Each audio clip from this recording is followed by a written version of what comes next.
Here we are in London. The streets are thronged with cheerful commuters and unobtrusive tourists who scarcely realize historic events are taking place in their midst. Our team of plucky judges has undertaken to seek out the very best in lighting projects and products. So let us join them as they travel first to Soho, scene of many a gay adventure. Soho's Hamyard Hotel is the perfect port of call for the weary traveller and lighting enthusiast alike. After taking in the hotel's delightful lighting features, guests may care to relax in the reading room. What better way to unwind than with a stiff drink and a volume of English naval history?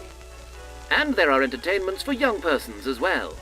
An alley for a vigorous game of skittles, a discotheque sphere, and the latest in newfangled celluloid kinematography from the colonies. Sorry chaps, I don't think that sort of monkey business is going to catch on. This is more to a gentleman's taste. A noble beast from savage lands, stuffed and mounted on the wall for the amusement of civilized peoples. Having discharged their duties with rigor, our judges repair to the bar for a swift G&T before moving on to the next project. Cheers! Internationally renowned scriveners PricewaterhouseCoopers expect only the very best in lighting as they go about their sums.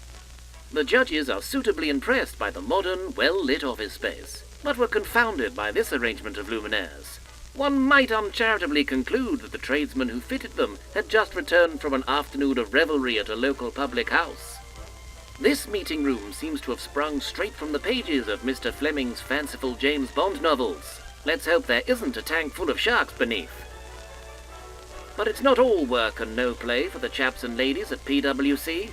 The congenial surroundings are ideal for some light-hearted badinage about money and numbers.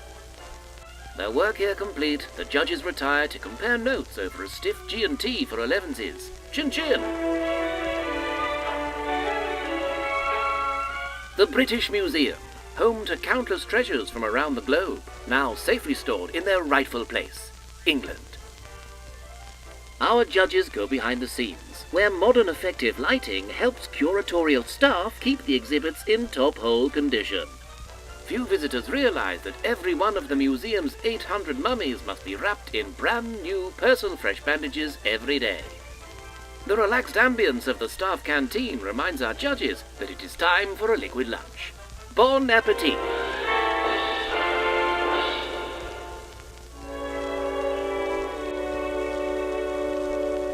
The world-famous Harrods, where you can buy anything from a baby elephant to an empty carrier bag to prove you've been there. But our judges are unconcerned with pachyderms or posh jam in tiny jars, and instead proceed directly to the lighting installation, which as luck would have it is in the bar area. The well-lit bar is the perfect place to rest your feet after a busy day spending one's inheritance.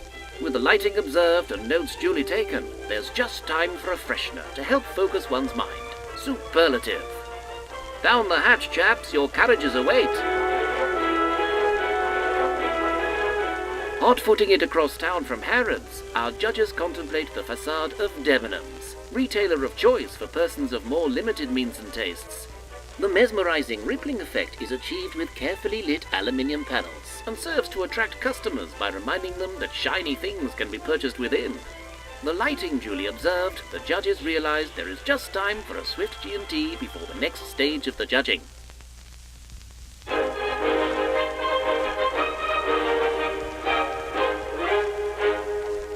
Now it's time for the lightmongers to face the music as we move on to the product categories. It's a hands-on affair, complete with a presentation before the judges with only an epidioscope for support. What would that Great Britain Mr. Joseph Swan have made of these contrivances of the mind of man? Tip-top products like these are a triumph for British pluck and ingenuity, and for the indefatigable Chinamen who copy them. But after a solid 36 hours of deliberation, the tipple is starting to take its toll.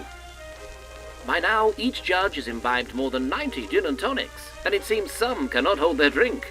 Whoops! With every product discussed, dissected, calibrated and pontificated, all that remains is for our judges to look deep into their consciences and choose the winners. Fortunately, there's just time for one last G&T. Best of British to you all.